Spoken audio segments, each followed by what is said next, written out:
Bonjour à tous, je m'appelle Maxime, je suis professeur particulier d'économie et de gestion et aujourd'hui je vais vous parler de la politique monétaire. Alors pourquoi je vais vous parler de ça? Je vais vous parler de la politique et du système monétaire du coup. Je vais vous parler de ça tout simplement parce que depuis la crise des subprimes, il y a eu un énorme changement dans les politiques monétaires et, euh, et c'est la manière de gérer la monnaie en fait, l'émission de la monnaie, la quantité de monnaie en circulation qui a été l'un des principaux déterminants pour sortir de cette crise. En tout cas, pour essayer d'en sortir. On pourrait faire une vidéo pour savoir si on est vraiment sorti de cette crise des subprimes, mais ce n'est pas la question. Mon but ici, c'est de vous expliquer comment on peut essayer de lutter contre une crise économique, c'est-à-dire un ralentissement du PIB, en modifiant sa politique monétaire. Donc on va démarrer tout de suite par un petit rappel sur le système monétaire au sens large. Ok, donc en réalité, le système monétaire, il va reposer sur trois acteurs uniquement, même s'il y a d'autres acteurs un petit peu secondaires qui interviennent aussi. Ça va être le numéro un, celui de qui tout part, la banque centrale.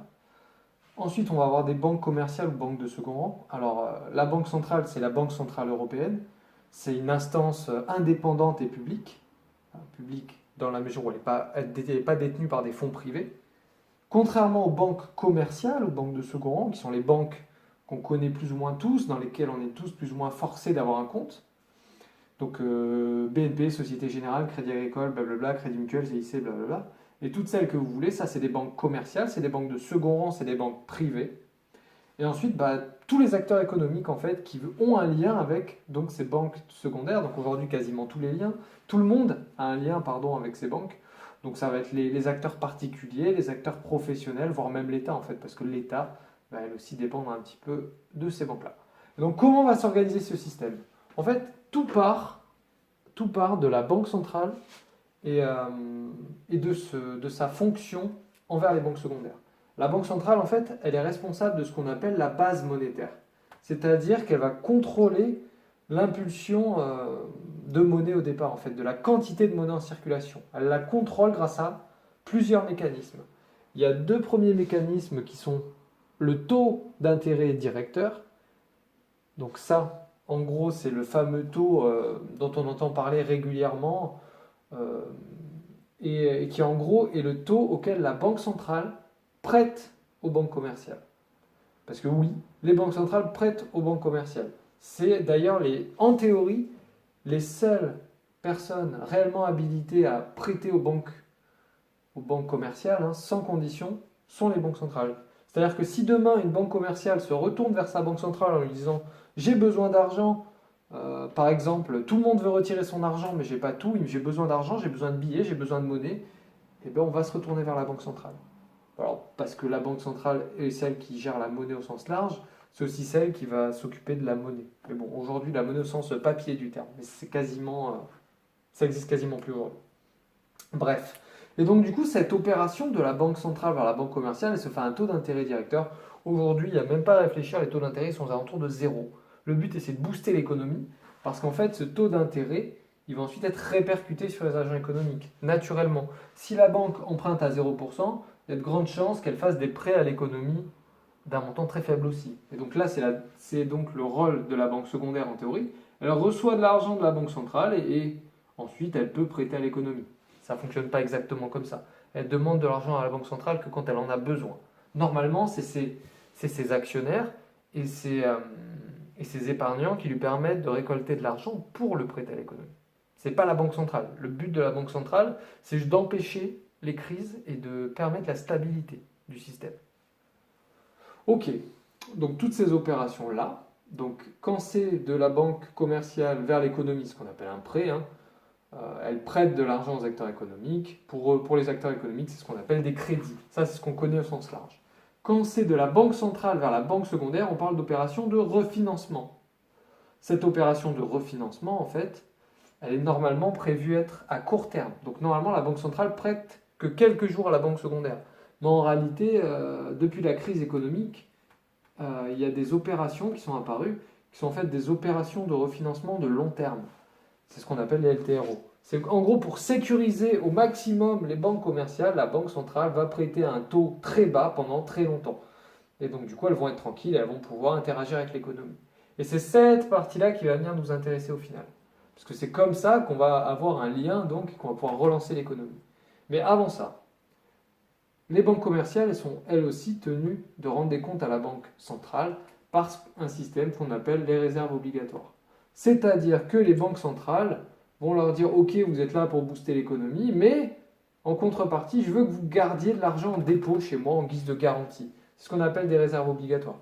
Donc en gros, si la banque centrale trouve qu'il y a trop d'argent dans l'économie, elle peut très bien dire aux banques commerciales, vous allez vous calmer, donc vous me mettez beaucoup de réserves chez moi. C'est à ça que ça sert en fait. Vous déposez beaucoup d'argent dans un compte à la banque centrale. Ok.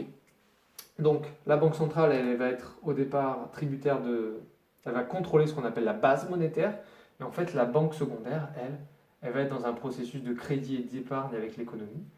Et elle crée la monnaie. Le processus de création monétaire, il naît ici. C'est-à-dire que en gros, à partir de ce cycle-là, il y a de la monnaie qui arrive dans l'économie. Tout simplement parce qu'une banque, en gros, elle peut prêter 4 à 5 fois plus d'argent que ceux dont elle dispose. Si demain, dans la banque, il y a 100 000 euros, par exemple, ce qui est ridicule, elle peut prêter 500 000 euros. En gros, c'est un peu ça l'idée. Et donc, si elle a 100 000 euros et qu'elle en prête 500 000, il y a une création monétaire de 400 000 euros. Et ça, c'est la base du système monétaire. Donc maintenant, on va essayer d'être un petit peu plus pratique et de comprendre en quoi ce système peut être favorable à l'économie. Ok, donc on repart toujours de notre banque centrale parce que c'est elle qui nous intéresse. Les banques commerciales, on les contrôle pas vraiment, hein, c'est des entreprises privées. Et donc la banque centrale, alors j'ai pris la banque centrale européenne, hein, je vous le rappelle, c'est un organisme indépendant, c'est-à-dire que si demain un État va mal, bah, elle peut très bien le laisser couler si elle n'a pas envie. Généralement, vu que c'est la banque centrale européenne, elle s'occupe quand même de garantir un minimum la stabilité des États de l'euro. Enfin, de la zone euro, pardon. Bref. Donc, elle a deux leviers qu'elle peut utiliser, généralement. Quand il y a une crise économique, elle va baisser son taux directeur et elle va augmenter son refinancement dans l'économie. C'est les deux outils qu'on a vus juste avant. La baisse du taux directeur, ça a pour but la baisse du taux d'intérêt des crédits des banques. Dans la mesure où l'argent coûte moins cher aux banques, leur taux d'intérêt baisse. C'est ce dont on a bénéficié depuis plusieurs années. C'est-à-dire que ça fait plusieurs années que les taux des crédits sont de plus en plus bas. C'est parce que la Banque centrale n'a pas arrêté de baisser ses taux. Et aujourd'hui, ils sont quasiment à zéro. Ou ils sont à zéro. Ça dépend des banques centrales en fait. Bref. Donc ça, c'est le premier volet, baisse du taux des crédits. Le deuxième volet, c'est l'augmentation des opérations de refinancement. Donc en gros, la Banque centrale européenne, elle va fournir plein d'argent pour un moment, pour un long moment, aux banques commerciales. Donc au bout d'un moment, elles ont tellement de liquidités, elles ont tellement de cash, entre ça et leur activité classique de banque, bah, qu'elles vont naturellement avoir tendance à faire plus de crédit. Quand on a beaucoup d'argent et que l'argent ne vaut pas grand-chose, bah, en fait, on va le prêter. Et donc on va avoir une augmentation en théorie des deux postes qui ont besoin de crédit, parce qu'il y a beaucoup de crédits et ils ne sont pas chers. Donc la consommation privée, la consommation des ménages, que ce soit pour l'automobile, les habitations, etc. Et les investissements des entreprises. Parce qu'une entreprise va investir si elle attend des rentabilités supérieures à ce que ça lui coûte. Donc les taux d'intérêt sont tellement bas, il y a du crédit à profusion, donc elle a tout intérêt à investir en fait. Et c'est ce processus qui est censé permettre la relance du fameux PIB au final. Voilà, c'est tout ce que je voulais vous dire pour la politique monétaire. J'espère que ça aura été intéressant, que ça aura été clair.